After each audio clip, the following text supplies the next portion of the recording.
And in that world, people who take things like dimethyltryptamine, who go to these places, they always generally tend to encounter clown-like entities or jesters. It's a very, very, very common occurrence. Like, there's something about the clown here that is very important. Like, it's not just fun for the kids, and I think it means something. I think it's a symbol. The world keeps lying, but he won't retreat on his quest for truth.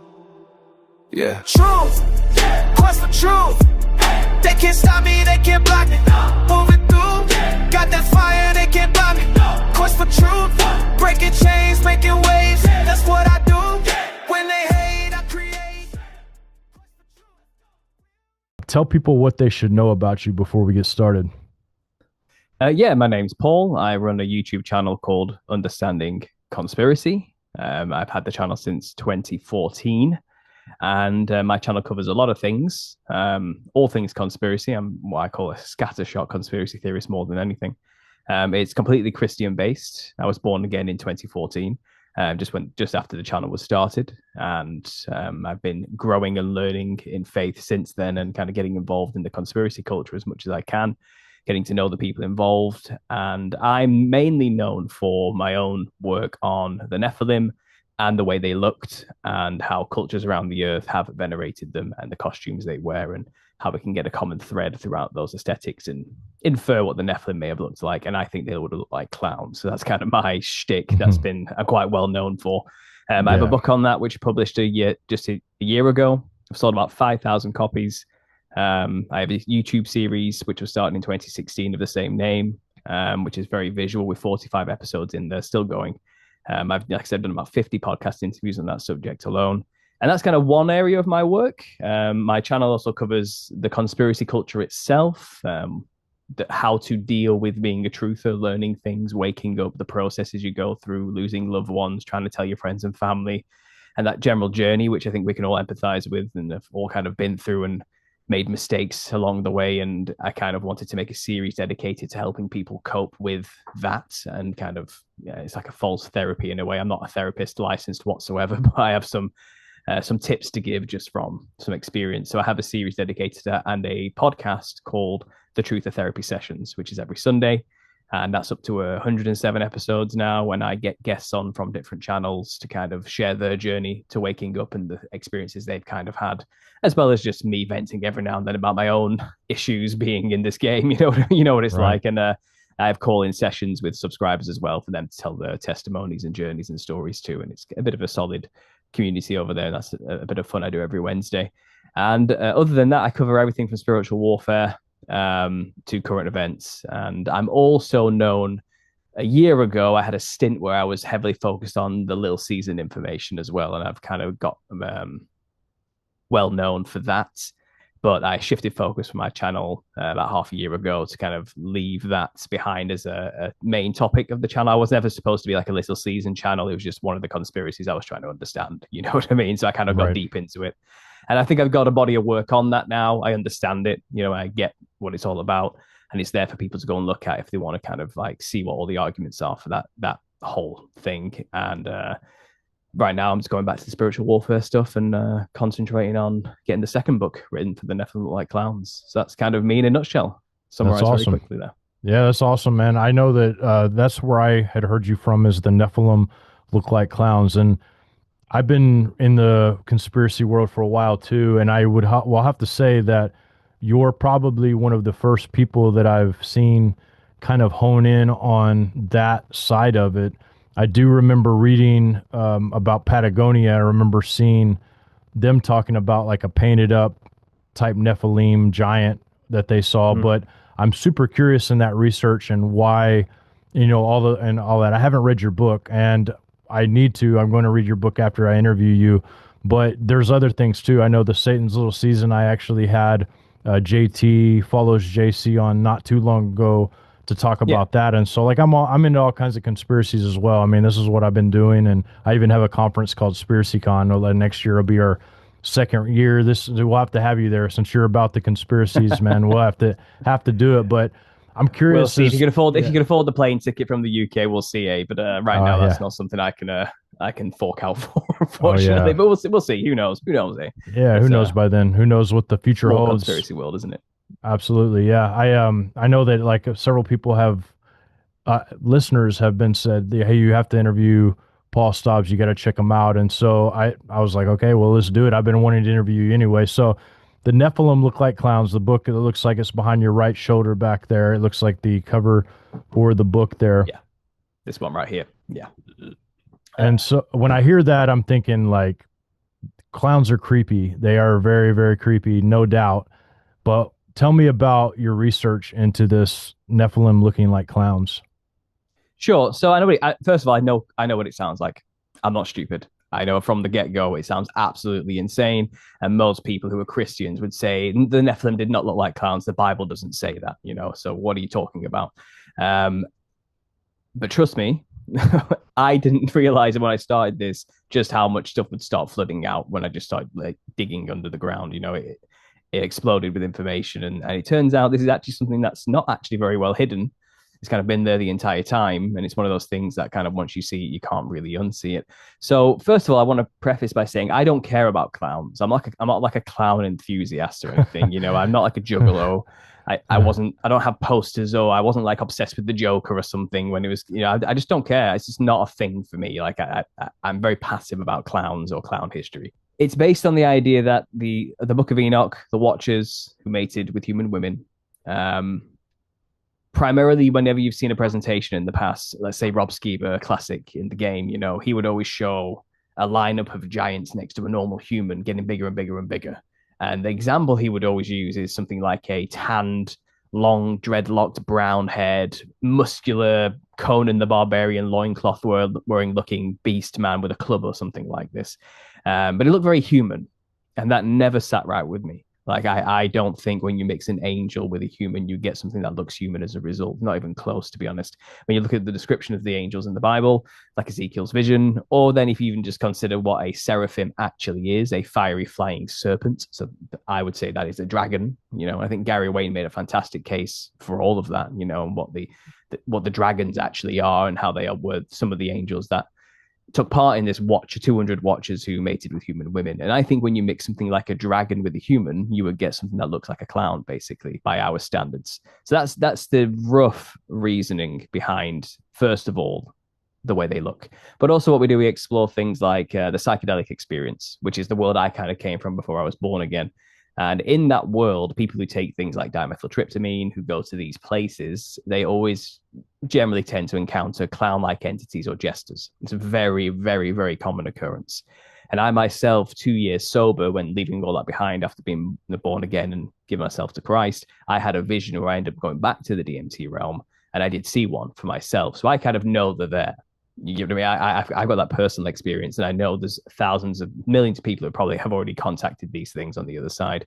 So knowing that things on the other side of the veil do look like clowns and or jesters, that's kind of another link that I've got to the idea that, well, the only thing that's on the other side of the veil are the disembodied spirits of the Nephilim, biblically speaking, if you go off the narrative of what happened before the flood and this mixing of kinds that happened as well. So I had this kind of swimming around in my head in those early days, but I hadn't quite made the connection until the 2016 clown sightings.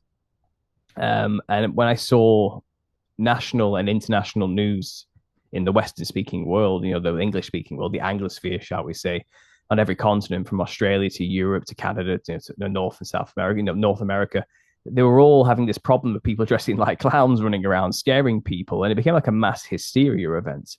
And I thought it was odd that it was being covered so extensively by the media, because I knew enough about conspiracy and programming to know nothing gets on that black box in the corner of your room unless it's supposed to be there.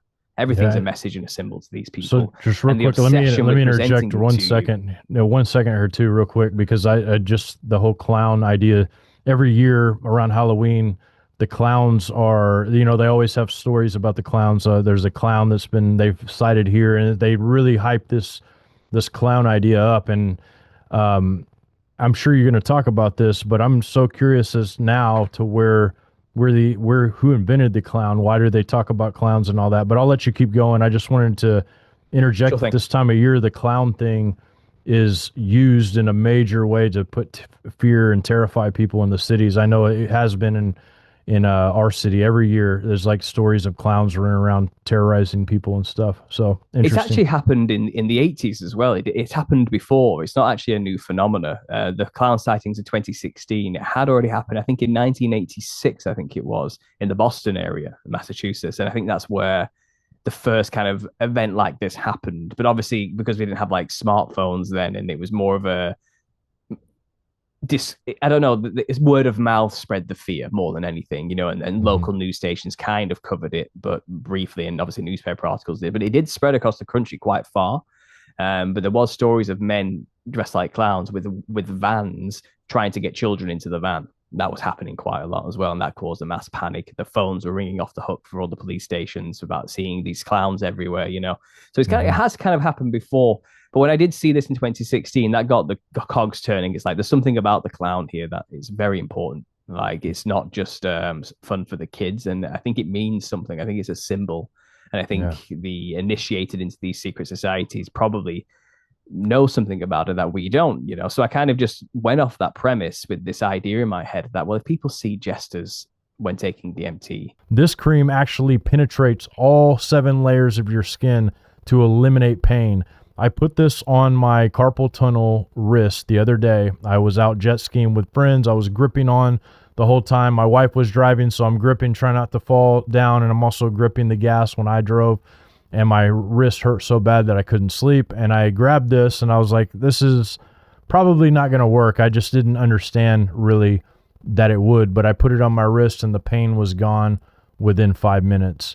And to me, that's worth so much because I could have laid there hours in pain and even woken up the next day in pain without using this. And I've seen people that suffer from chronic pain in their joints in different places, and they've used this and it literally works for them. Some people just can't believe how good it is. So make sure you guys check it out. Use the code Pounders for $8 off this product and see if you like it. Let me know. and the only thing that can be there are the disembodied spirits of the Nephilim. That's what a demon is. That's what there's no such thing as ghosts of people or anything like that. That's not biblical at all. Then there might be something here to do with clowns and jesters and Nephilim. So I kind of did a cursory search, and what I got was one video from one guy on a very small channel with like 200 subscribers. And he didn't even have clown or a picture of a clown in his thumbnail, but it came up anyway. And he was just talking about the Nephilim giants. But it wasn't a real guy or a real believer. He was someone making fun of us, people who believe in that kind of stuff. And he kind of made like a mock video about the Nephilim, mocking us.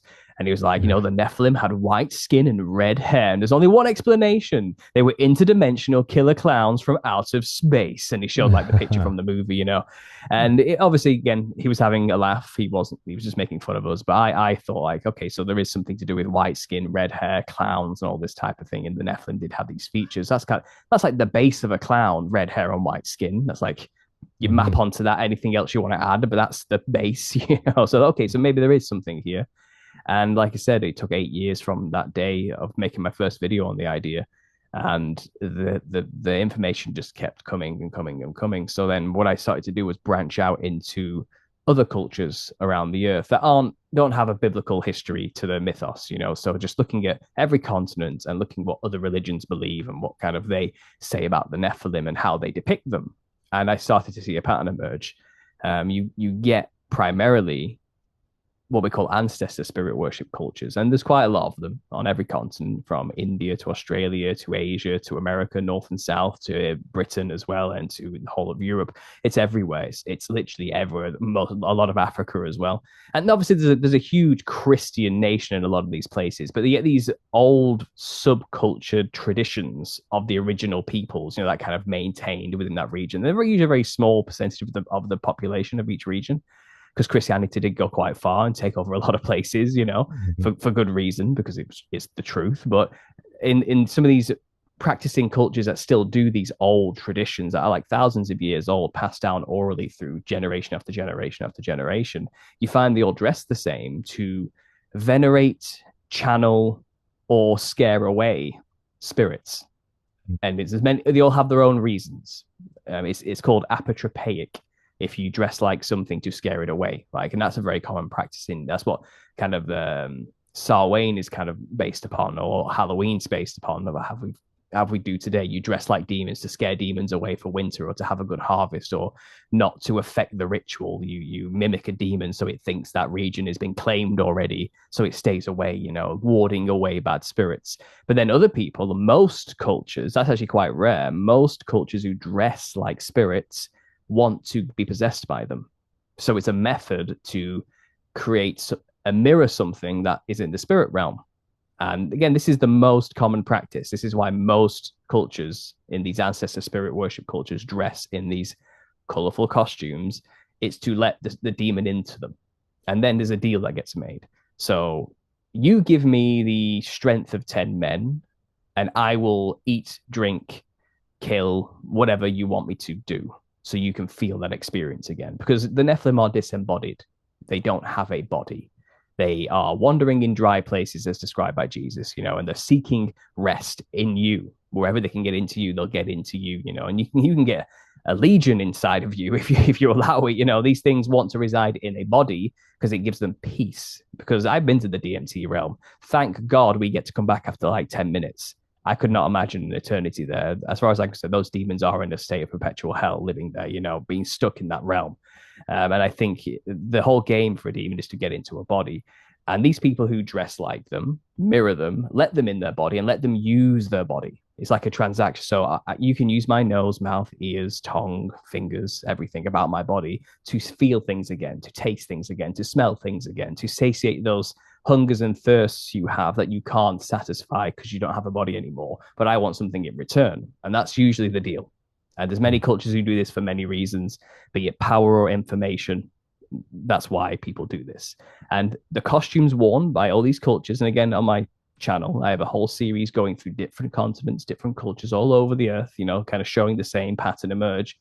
They usually have white face paint, red lips, some kind of red or golden headdress made out of whatever that region has for resources. So ribbons, reeds, twigs, diamonds, jewels, cotton, fabrics, whatever they've got to hand is what they use to build their costume. And it's red hair, white skin, red lips, make the eyes look very big, as much as big as they can. A very colorful costume made of sequins and tassels and frills and whatever they can get. And that's basically a clown costume by the Western standards. And why that look? And then I think it's because, like I mentioned earlier, because you're getting a dragon human hybrid, and that's what the Nephilim were. And by nature of what that would look like, it would look like a psychedelic, freaky clown monster thing with a big wide smile, because snakes and serpents have very wide smiles from the front because the maw is very large, and many snakes can kind of, it's not like dislocate the jaw like a human, but the jaw's open and loosen to allow big objects in, so that's hence why the big mouth, large reptilian bulging eyes with slit pupils. Clown makeup often has a line down the eye for the same reason. There's a bit similar thing. And we know they had elongated skulls and elongated features, and the Nephilim skulls we find all over the place are elongated, and I think that's what clowns often wear, a skull cap that makes it like they have a big pinhead with hair coming out the sides, And I think everything about the modern Western clown costume is just our version of what these other cultures are wearing, who do it for a specific reason, to get in touch with spirits, to get in touch with the Nephilim. The only thing about the West is it's a cult here. You're not supposed to know that that's what it's for. Only the initiated into these things kept it a secret within their own societies. Because the problem is with the West, for demons, not for us, but the problem for them is if they brazenly displayed themselves possessing people, someone somewhere who's a Christian is going to cast them out or notice this, or at least stand up to them in the name of Jesus. And that's just not really optimal. So they have to remain hidden. And I think what they've done, they hide under this guise of something fun for the kids, which is a clown. And I think secret societies know this. I think this is why the Shriners have a clown sect within every single faction that they have all over America. I think it's why the Shriners run all the circuses and have done since the very inception of the American circus, at least in the traveling big top tents. I think they know what it's for.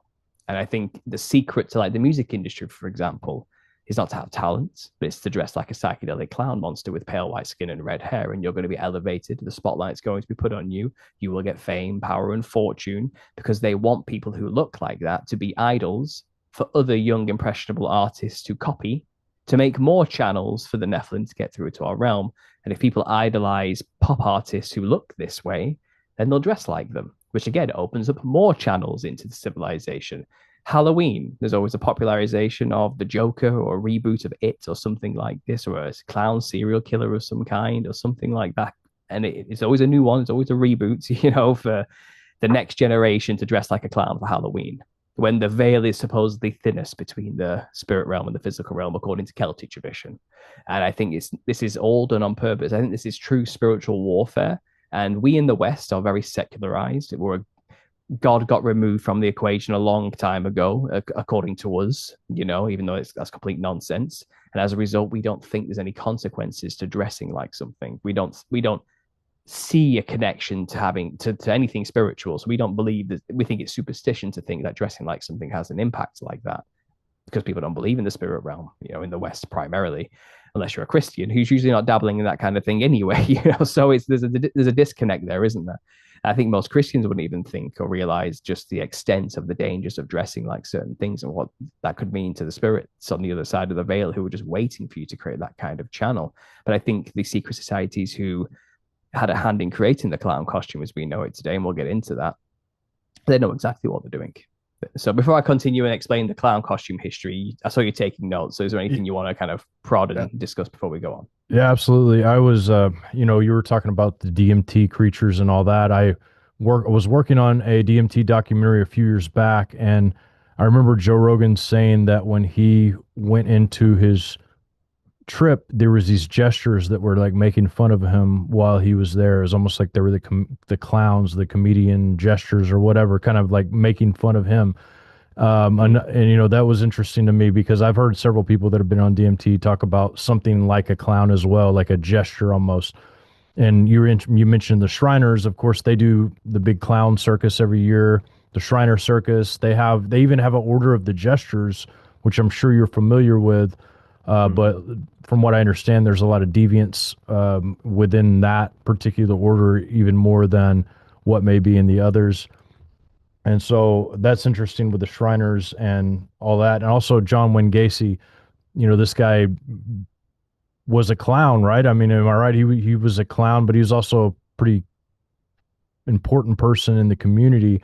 And it just makes me question, why in the world are people dressing like clowns? I've never liked clowns. There's never been a moment in my life where I've been like, man, I want to see that clown, or I want to have a clown at my birthday or any of that. And I don't understand the fascination with clowns to begin with, but they've always been kind of creepy to me. And it makes me wonder, I mean, after hearing what you're saying there, it definitely makes sense that, something like Ronald McDonald would be the face of the Golden Arches and stuff like that. And wild stuff, man. I think that I didn't really have a question so much because I know you're getting ready to go into more about it, but just to back you up on this, the clown, even like juggalos, like you were saying earlier, you're not a juggalo. Thank God. I probably wouldn't be interviewing if you were, but the juggalos, I mean, they've been involved in more crimes and violent behavior and perversion than any people I know. I used to know a bunch of juggalos, and I was not a great guy myself, but I just didn't even like hanging out with the juggalos. They were just like a level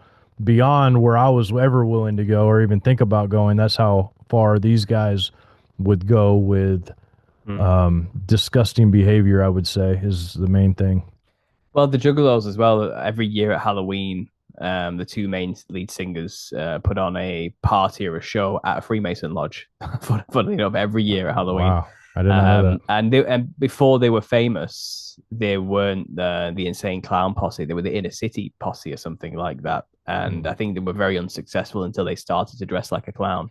And then that shtick skyrocketed them into the fame that they had, and they basically started a cult. But to the Juggalos, I think there are many who give them a bad name.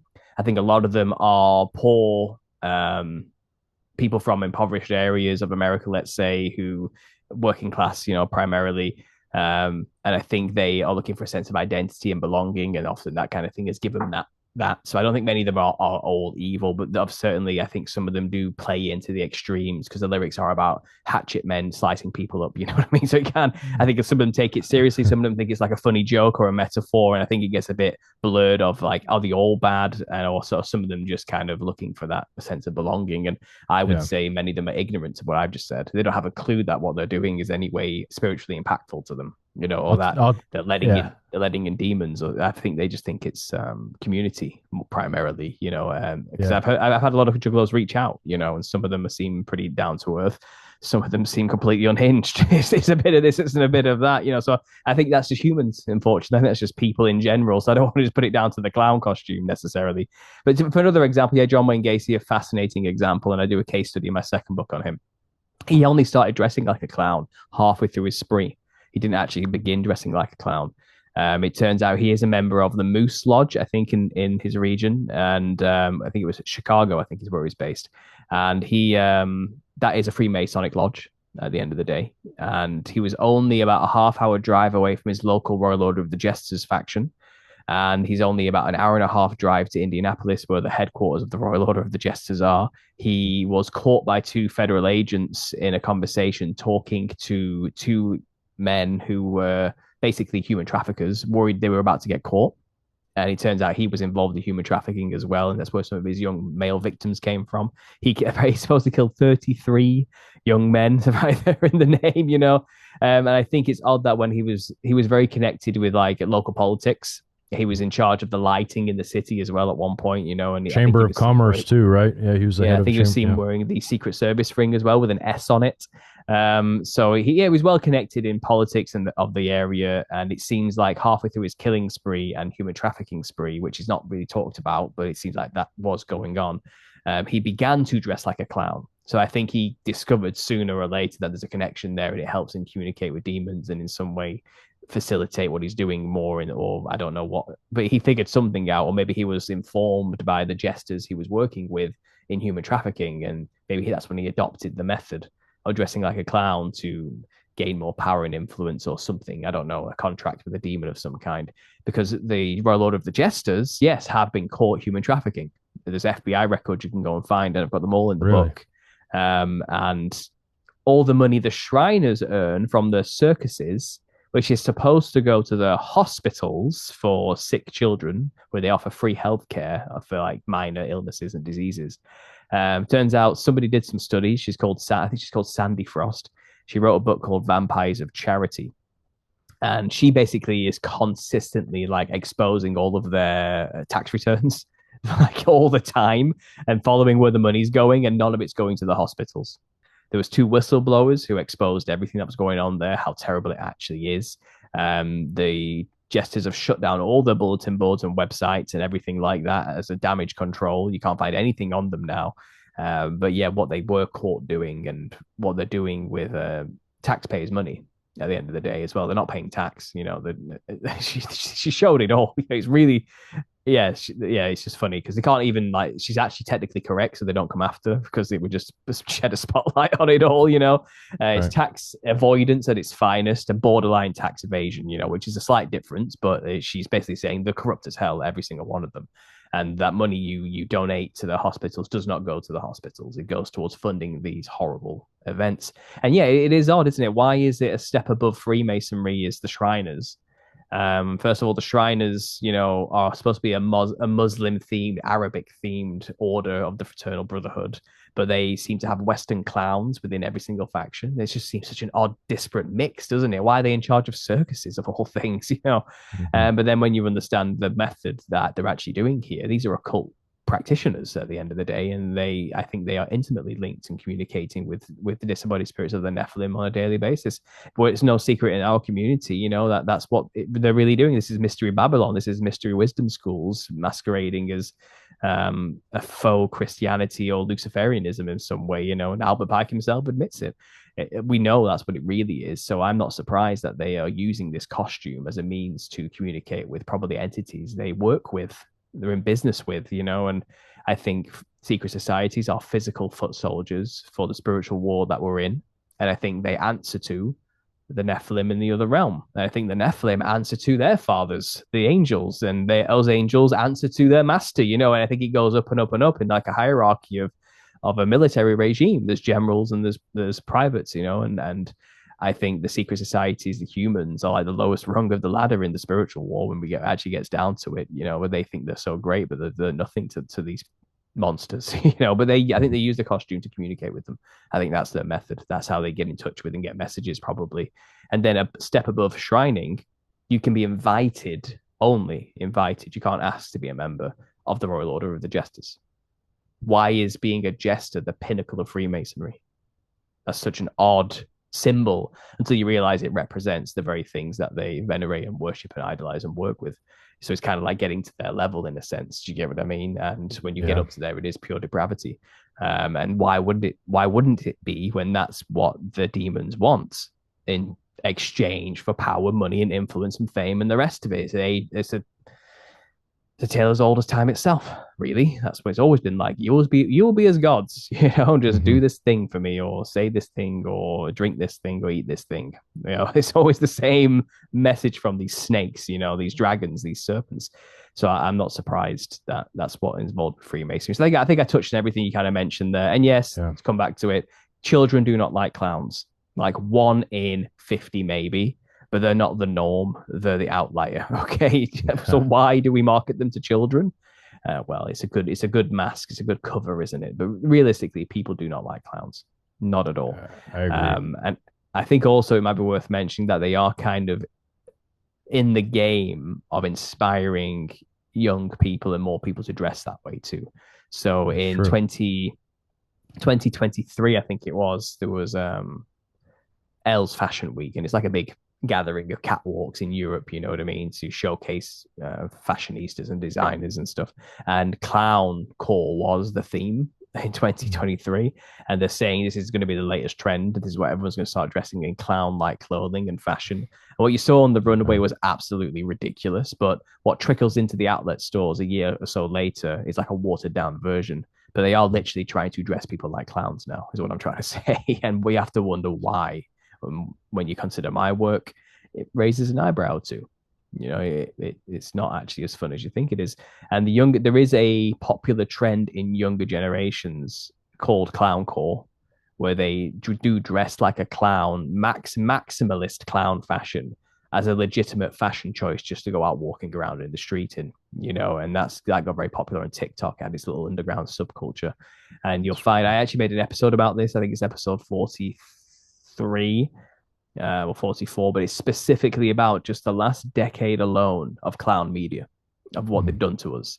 And that's just in 10 years. It is exponentially large. It's huge. Like, they are pushing that on people in a big way. And I think they're making that push to make people more heavily demonized. And I don't think ignorance of the spiritual law makes you immune to the spiritual law. That's a popular phrase I've said quite a lot. That's something I've kind of coined. I think if you dress like a clown, your intentions to entertain children or not, you're messing with fire. I agree, man. I agree with that. My uncle was actually, this is crazy, but my uncle was the potentate of the shrine in Evansville, Indiana, before he passed.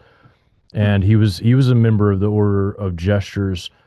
And it's crazy because of my uncle, I never knew any of that while he was alive. This is, after he passed, is when I got offered to join, which they don't normally recruit, but my uncle was very well respected in that. And they actually took me in the lodge, showed me his picture there. And I always thought my uncle was a great guy. I didn't know him that well. I mean, I knew that him and his wife, they never had kids.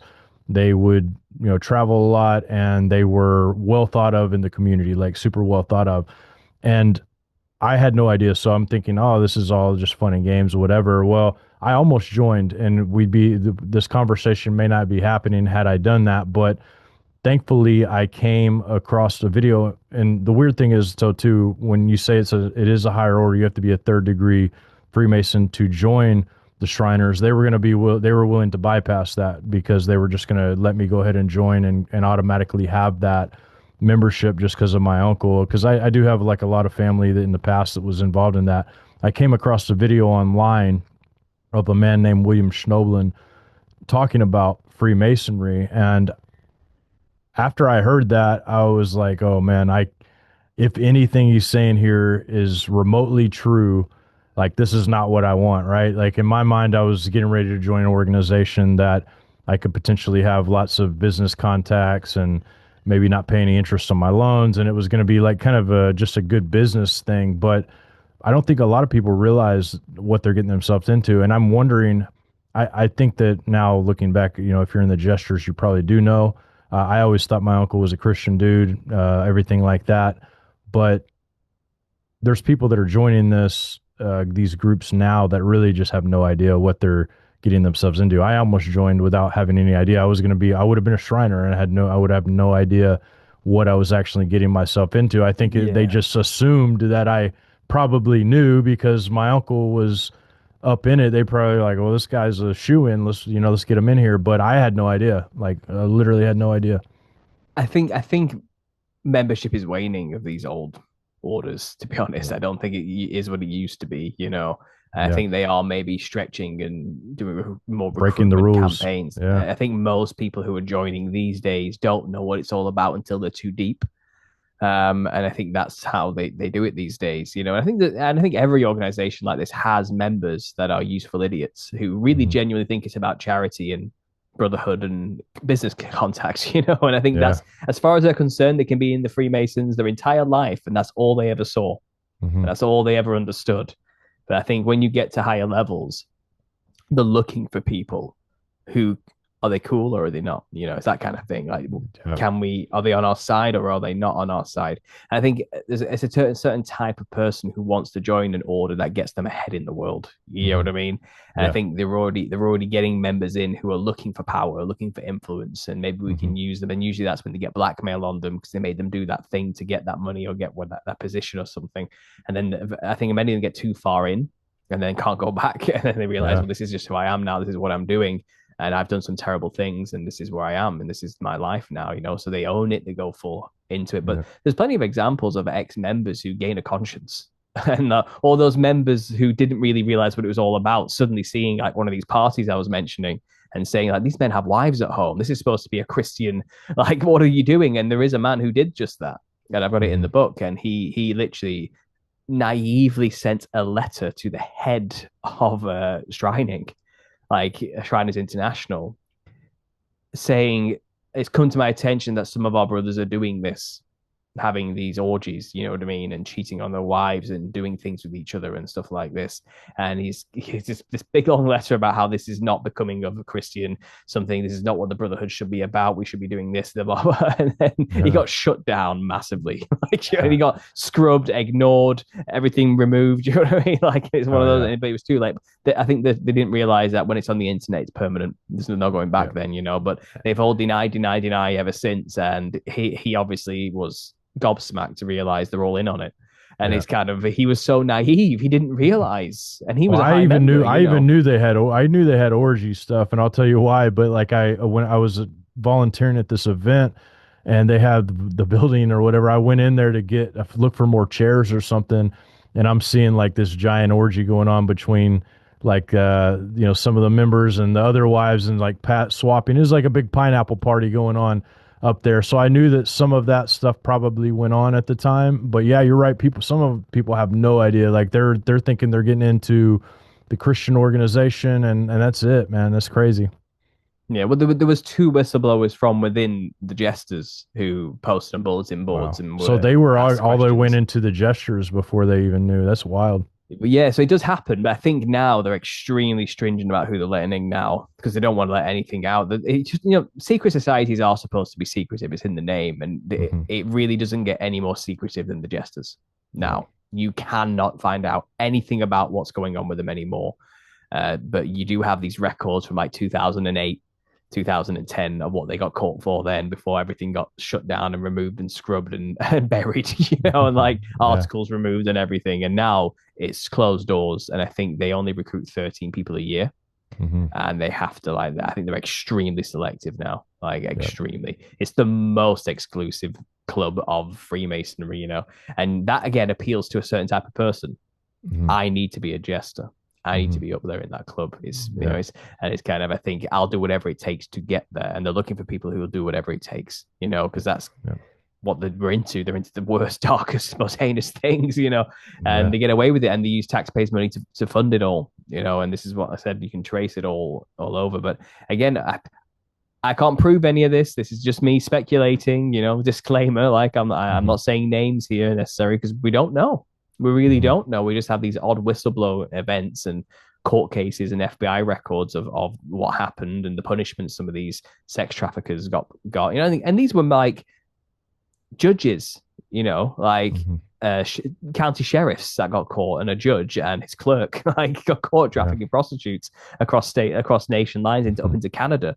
You know what I mean? And it's kind of, these were well respected members of the community who were Mhm. involved in this, and they got caught. And if you look at the court results as well, like they basically got a slap on the wrist Yeah. and got to sit on the naughty step and pay a fine.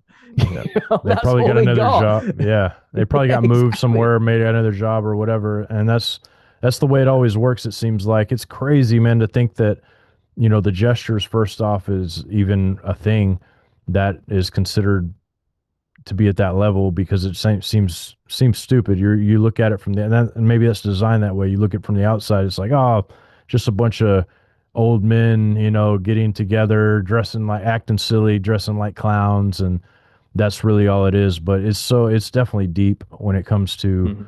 what's actually involved. I really am thankful for like people that have whistleblowed if what they're saying is true. I would love for it not be true because I loved my uncle. He was I thought he was a great guy, but I was young. How do I know he's not going to include me in parts of his life? My dad didn't become a Freemason. He actually moved, and so I got to see him a couple times a year anyway.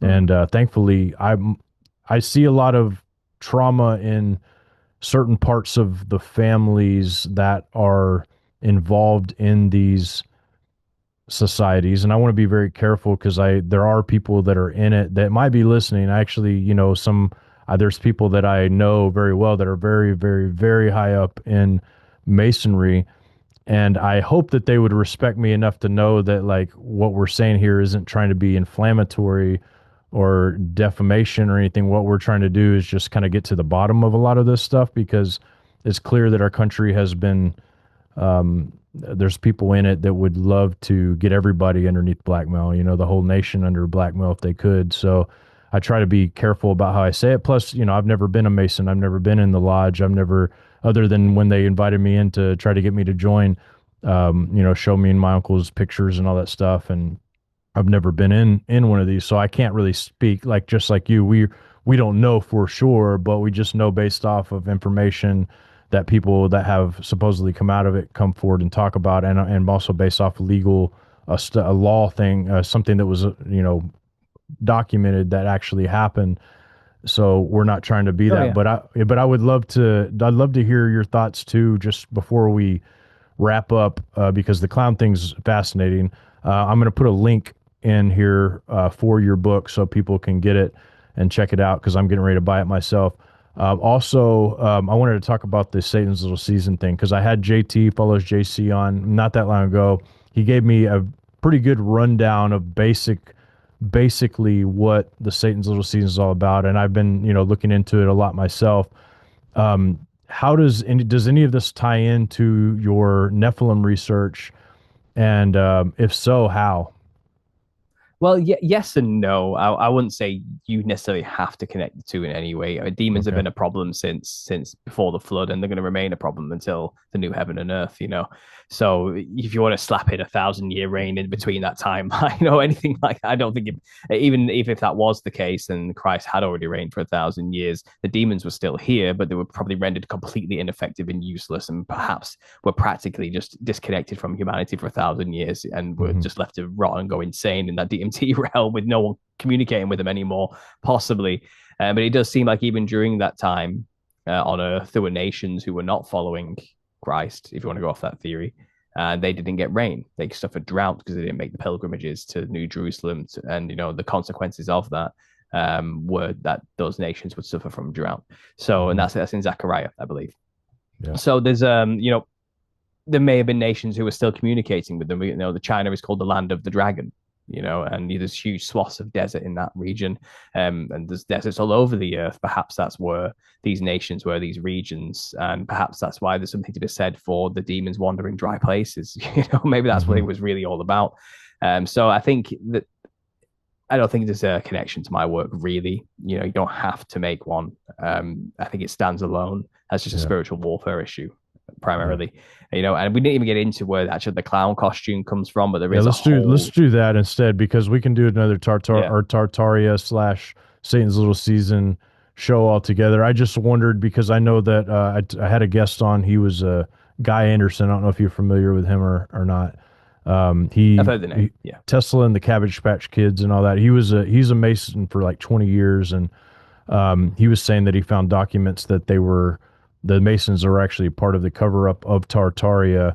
And so I didn't know if you had anything like that, but we can talk about that stuff a whole nother time. Well, I myself have made lots of videos about that. The job of secret societies is also to cover up the history and to claim a lot of these buildings that they built them and founded. So he's probably riffing off a similar idea, you know, that secret societies, the job was to destroy the old world, make a new history for us and a new science for us to believe, which is evolutionary space stuff, you know. So they came up with all those schools and those schools of thoughts to make people blind to the fact that we're squatting in the remains of a glorious kingdom that Christ built on the earth physically, before obviously Satan was let loose for his last season at the end of time, just before the final great wrath on judgment, which is the theory says we are there. So secret society's jobs are very specific, hide the history, but they also at the same time are still working with Satan and the disembodied spirits of the Nephilim, the demons. So my work would still fit. Do you get what I mean? Like that never changed. Right. And then just a lot to be said about the missions of Mystery Babylon and what the goals have been throughout the years and what the great works really are, you know, the great work as they call it, you know, the great, you know what I mean? So, absolutely. But we can talk about Little Season another time if you want. Let's do it another time. We'll do like next month. We'll get together and do it again. That would be good. Maybe, but I don't do Little Season like presentations anymore, to be honest, because it's, look, I think it's a great idea. I think it has a lot of weight, and I'll always leave room to be wrong. But I think that is the case personally. But that being said, when I first started to talk about that topic, it drew me in because it was exciting and interesting, and it is fascinating, and it's very interesting, you know. And I get that, but it got away from me. I'm not gonna lie, and before I knew it, we were getting thousands of views on every video. Communities were being built everywhere, little season communities. And it seems like what happened is a brand new denomination got made and a new church got made based on this it's idea. Very divisive. It can be very, very divisive, big time. And I agree with what you said earlier. The mission's still the same anyway. But you're right. I mean, it forms its own denomination in a way. And the last thing Christianity needs is another denomination. And I didn't want to, maybe I am responsible for that indirectly, but that's not what my intentions were anyway. And it's kind of, I'm not looking to separate myself from the body of Christ by isolating myself into a new denomination that separates me from everyone else. I think as long as you profess that Jesus Christ is king, you know, and he rose from the dead, then you're my brother in Christ as far as I'm concerned, whatever denomination you choose to be under. But I'm non-denominational. I don't want to start one and become a part of one or be seen as a member of that community necessarily. So I respect all the people in there and I love the information and I get it. But things also got very strange. That tends to happen with these movements. It was definitely, I think there was it got fed up a little bit. I think co-option started to happen. I think heavy attacks started to come towards me and my family behind the scenes. And I think people were seeking to hijack the movement for themselves because they saw money, you know, and a lot of other things as well. And I think a co-option happened that people wanted to own the movement and be seen as the leaders, and they didn't like me. And when they got to that level, I was like, I'm out. I'm not interested in this. My channel is Understanding Conspiracy, not the Little Season. You know, it's not about just one thing, and it never was supposed to be. So I took a back foot. You know, I've come out and I've let that community just roll and do their own thing. But I did my work. I did my part for that. You know, I've got plenty of interviews explaining this in the best way I can. I talked to Eddie Bravo about it at one point. I got to relative David Rodriguez as well, Nino Rodriguez. I got to I him. was actually supposed to go on that show with you. He asked me that day. He's like, I'm getting ready to interview this guy. Nephilim looks like clowns. He's like, you want to come on with me? I was like, I couldn't at the time. I was like, dude, it sounds fascinating. Hopefully it's a good interview, but I can't this time. And so yeah, I remember that. That was like I don't know, a year ago, maybe like 6, 7 Something months like ago, that, something yeah, like about that. Yeah, half a year ago. yeah, I did both with him. I did the little season and then the clown stuff, so we had yeah. a bit of both. But I said I've done what I can to explain and understand that idea as much as I possibly can. And a lot of people in that community are now attacking me. They're confused why I left. They think I'm some sort of agent shill or something now because I'm not continuing to talk about it. And all I can say is it's those people are the reason I left. People I'm don't not looking for understand. that. They don't Yeah. understand. They don't because dude, I've been there, but not with that. But I was friends. I don't know if you know this, but I was friends with Rob Skiba. Like I think we started doing some stuff together in like 2016. But it became a denomination, just like all the little flat Earth.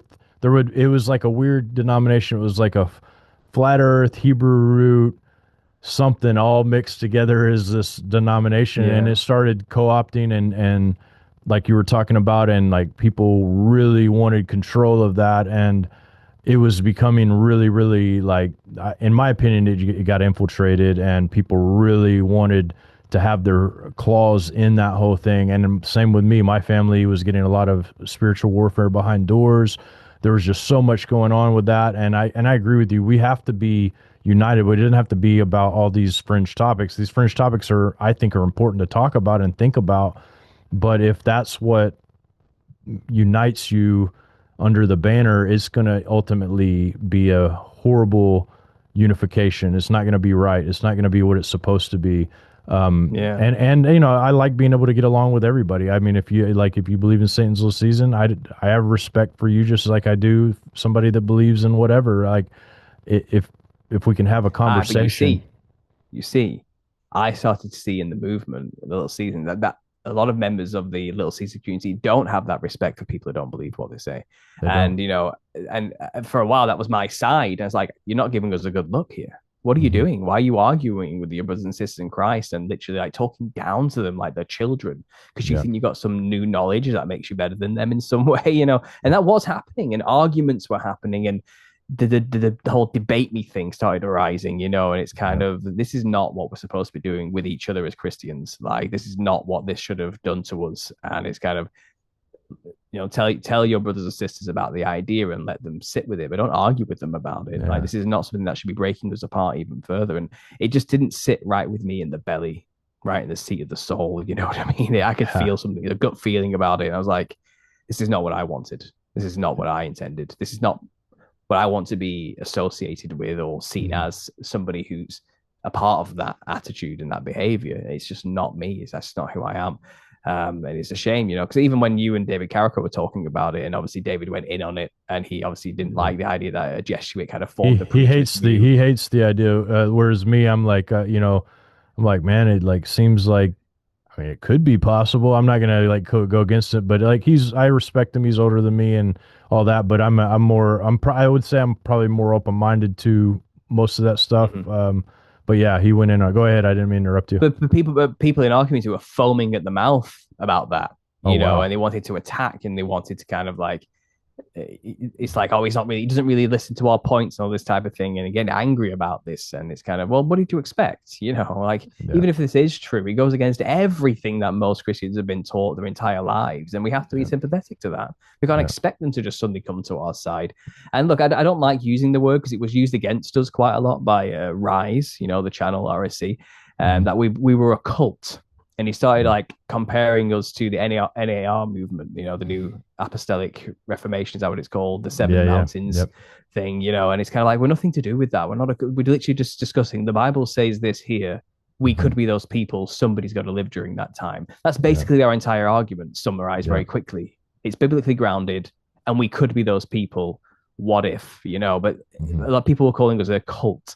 And I can see at the time people getting angry about that, but you were acting like a cult. You're behaving like one. You had Yeah. in-group preference, and you were treating us like charismatic leaders. And it was getting to this point where it was like, I can't be in this. Like Yeah, for because my own poor wife's sanity, I can't be putting her through this. yeah, This is not what I intended when I started talking about it in my car as an interesting idea. yeah, It really did get carried away so rapidly, and now I don't like what it's become at all. And the yeah. people who are like the leaders in that thing now, like the less said about them, the better, as far as I'm concerned. I'm not interested anymore. It's just become an absolute. It's become a circus, as far as I'm Yeah. concerned. It's getting ridiculous, and it's exactly like you described with the whole Rob Skiba flat Earth situation. Yeah. It's the same pattern, and I could see the pattern. I saw it then. Same with the Yeah. Mandela effect when that kind of became a thing. Hmm. It gets hijacked, co-opted, and directed to become an absolute circus and a cult every time, and that's what discredits it. And that's Hmm. not. And it's a shame because there's a lot of truth in what Rob Skiba was talking about, and I think there's a lot of truth in this little season idea and this concept, Yeah. and it's getting drowned in a bad show, like people, Hmm. bad actors behaving badly and presenting it terribly and the rest of it, and becoming behaving like a cult. And from the Yeah. outside, that makes people go, I don't want anything to do with that. And it's a real shame because there were people who were really thinking about Christ because of it too. He was bringing people to Christ in a big way. But Hmm. I think the main problem I've noticed, and I'm being quite candid about it now, well after the fact, but I think many of the members of the Little Season community came out of church. They came out of futurist dispensationalist rapture now churches. Hmm. And I think that attitude that generates in people, that religious zealotry, that fervor, that waiting for the thing to happen so I can finally be out of here attitude, I think it Hmm. carried into the Little Season community, and they left one eschatology for another and went just as extreme into the other. Did you get what I mean? And Oh hijacked yeah. it and turned it into another church because Yeah. that's all they kind of know. That's what they're in. That's their dogma, and they just transferred that dogma from rapture to Gog Magog war. Do you get Hmm. what I'm saying? And I could Yeah. see Yeah. those Absolutely. members coming into the community who are hijacking it, turning it into another church. And it's you're either with us or you're against us type of attitude. And it's kind of like, well, I'm against you then, I guess. It's fine. Yeah. Well, I'm not that's interested in that. it's funny because like Yeah. part of the reason that David and me made the video, and probably the reason David continues to do it, is because of the comments. Like it wasn't even something on our radar before we started getting people saying we're heretics because we don't believe it, and we're like, what are you even talking about? Like we go back and look at all the different eschatologies that have existed over time, and obviously this is a newer one because it couldn't have been before now if this is actually that time, but we'd never heard of it before. But people were literally hundreds of people just flooding the comments that we've never even known before. You guys are heretics because you don't believe in Satan's little season. And then we're like, what is this? And so you try to, you make a video because you think, like at the time we didn't even really, I could say I didn't. David might have understood more about what it was about, but I hadn't really researched it. And I'm not one to like really step on it unless I research it. At the time, my understanding was it was basically preterism. I didn't realize exactly what was going on in the whole thing. So I tried to take the time to understand it a little bit. But you're right, man. Like just the reactions from people prompt a lot of the hate they get too. Like they probably make people make these videos by the amount of like disgusting comments that they leave on other people's videos about it, because like I didn't even care to talk about it, but we got so many comments about it that we're heretics because we didn't believe it, that we're like, let's make a video, let's talk about it. And I think that first video we probably didn't have we were probably talking more about preterism than we were talking about anything. I don't think that it was more. I don't even think we were really talking about Satan's little season. We didn't really quite understand it at the time. But yeah, I mean, that's the reason we probably made the video. Like they're probably the reason, like their comments drove the video to be made. Yeah, I mean, I do want to say, like I said, they hate it when you compare preterism to the Little Season because it is Yeah. actually very different. Yeah, It's on it the is surface, different. it can sound like preterism, but it's really not. Like there's a big difference, You're right. when Yeah, it comes now to I understand timelines that. and what it Yeah. means. Yeah, so I get why the hackles got up when people were saying that, and it's kind of they're always misrepresenting us. Everyone is like and it is true when people try to debunk the Little Season theory, they tend to miss our points completely. Hmm. and they debunk preterism, which is easily debunkable. So it's kind of this is the problem is that you're not actually arguing, you're just using our title and then Yeah. debunking a straw man, which is not what we're saying. So people did get angry about that. I kind of get that, but again, I think there was a better way to deal with it. Absolutely, because Yeah, like I we said, should probably I shouldn't think have it's made a video about it, to be honest. And you're right. There's so yeah, many different people talking about it too, and they all have different ideas. Like there's this one guy, I'm not going to mention his name because I don't want to promote him, but he was just a jerk, man. Like he would just troll every Facebook thing I did. He made videos about us. He came out to our location one time, and I was out of town, and David wasn't available either, and he got like acted like we were some kind of evil people that didn't want anything to do with any of this, and like literally started like part at least half of his videos for like a month were trying to attack us underneath the banner of Satan's Little Season. And in my opinion, this guy was all over the place, like completely unstable. And so that was like my first taste of Satan Little Season was this guy, and yeah. he's Well, it's like probably pretty not the big in greatest it. first taste. Yeah, Yeah, probably not the yeah, greatest. I get it though. I do that did start to. I noticed those characters too, and a lot of yeah, them were attacking me just for being in the little season because they didn't like the way I did it. You know what I mean? It's yeah. kind of that we don't trust him. It's like, well, why is he the one that's getting all the views and getting on those platforms? But it should be us. Like I've been doing this longer than he has apparently. So I don't. That's like I don't even know who you are. I It's don't probably know the same what guy you we're talking talking about. We're probably talking about the same guy because it's the same. Maybe there was a few. I had a few Okay. people though, not just one person, and of many genders. You know what I mean? It seemed it was odd because I was in the thick of it. I think people were looking at me to be the ambassador for the whole thing, and one wrong move, and it's like, oh, you're anathema now. It's that kind of thing. It's like, look, I'm just a person doing the best Yeah, I can here to convey an interesting idea yeah. that's engaging, without losing people in the process. And I talk about this. I talk about this on my channel. Like, there's a lot of conspiracy people in the conspiracy world who just are just terrible at trying to explain things to people who should not be out there on platforms trying to explain this because they give us a bad look and they turn Mhm. people away from the truth. I mean, my tips for truth is about how to present it properly, and you do have to be calm and don't call people names, don't offend people, don't shout at them or stalk them, or don't ramble too much. Slow down a little bit, and be humble. Accept you could be wrong about some things, and have an actual conversation with people, and maybe the listeners will be open to hearing what you have to say. But some people just haven't got a clue, and yeah, unfortunately, again, I think it's true. Of all my research, and I was there for a while, I think I've seen enough to say there's a lot here. This could actually genuinely be the case. I'm willing to let it be the truth. I always leave room to be wrong, because I can't Of fully course, yeah, know. yeah, Yeah, so I'll always leave that room. Like I could, but I think it's true so far, and I'm all for it. And my work's there to support it and let people go find it if they want to. But I can't let it be my focus anymore because I cannot be associated with as being a leader in that community because of this issue, this yeah. major issue. So I don't want people listening to think like, oh, he's against a little season all of a sudden and they'll start coming after me. It's kind of like, no, I'm still on board. I just didn't like what the community became. Yeah. Like I couldn't. It was insufferable in Hmm. many ways, and again, It's wisdom, man. It's wisdom. I think there's a lot of money involved. Yeah, I started to get a lot of money from the ad revenue, yeah. and I realized like the wolves are circling and they want a piece of this. I could tell, Hmm. and I was like, take it.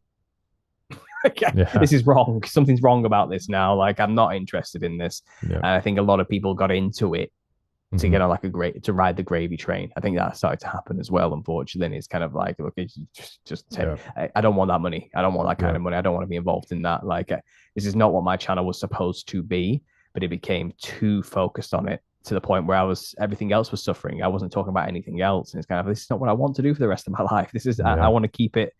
I have people to reach in places which this topic is not going to reach them. I have Hmm.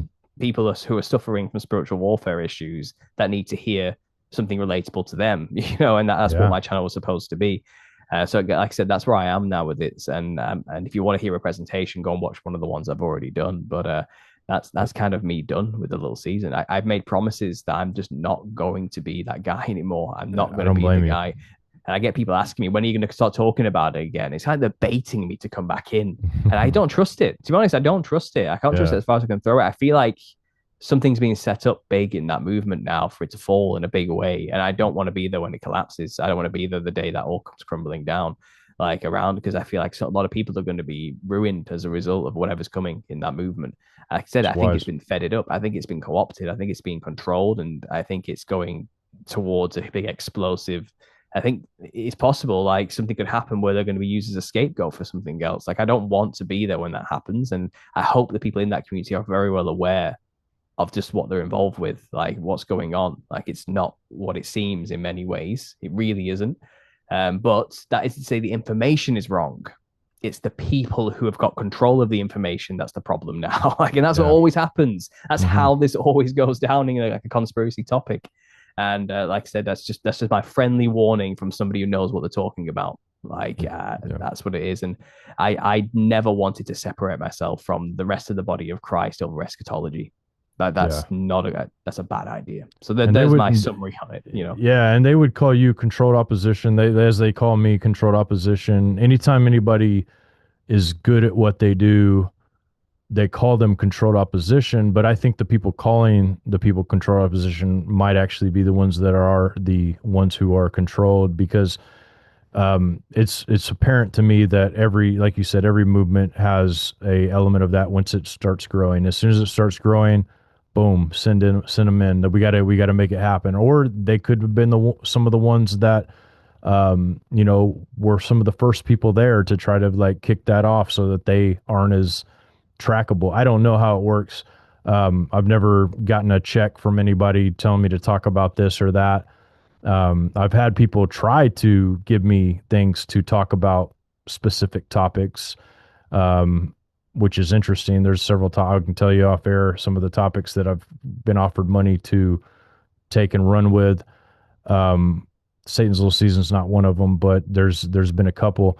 But yeah, man, it's crazy the way all this stuff works, and really, it's good to talk to you and ask you about these things. I'd love to have you back again to talk more about the Nephilim clowns thing, because I know we didn't get into much. And plus, I'd like to read your book too. That way, when I do interview you, I'll really hone in on some of the things I'm curious about in all of this. So make sure you guys do buy the book. It's in the description.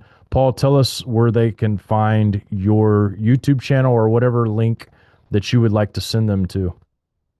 Sure. So yeah, understanding conspiracy, just Google it. Well, I won't come up on Google. You won't put me there at the top. You'll get how to understand why conspiracy theorists believe in conspiracies is what you'll get from the mainstream sources. You know what I mean? But if you just type in understanding conspiracy on YouTube, I think I've cracked the algorithm now to that I'll actually get shown on there.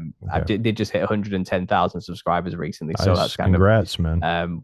We got past the barrier somehow. Yeah. I think it just only took 11 years. It's hard to get past that first 101,000. I don't know what it is, but we lingered right around the 100,000 mark for so long, and then as soon as it broke it, it's like, okay, let them have more subscribers. It's like they just did not want us to get there. It was so weird, but I'm glad you got there. That's awesome. It's a barrier right there because for some reason I don't know what it is, but it is a barrier. But congrats on that, man. That's awesome.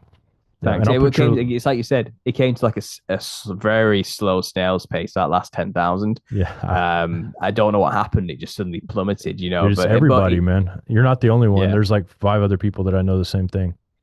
Yeah, but we got past it, so that's good. So yeah, go to YouTube and you will find me now. I do come up, and like the 700 videos that are spanning over 8 years, 10 years that you can go and check out. Actually, it's 11 years now in 2025. I'm losing track, but like it's all there, and again, there's many tabs in the playlist section where I've kind of put all my work into different subheadings, and I do have sections on the channel like Tips to Truthers, my podcasts, my Nephilim clown research, the little season stuff, exposing the occult stuff, and I have another channel as well called Understanding Creativity. I did just start this a few months ago, and that's already about to hit 10,000 subscribers, which is amazing, but that's focuses more on the art world and art history, and where the occult lies within that, and where you'll find everything has not always been what it seems.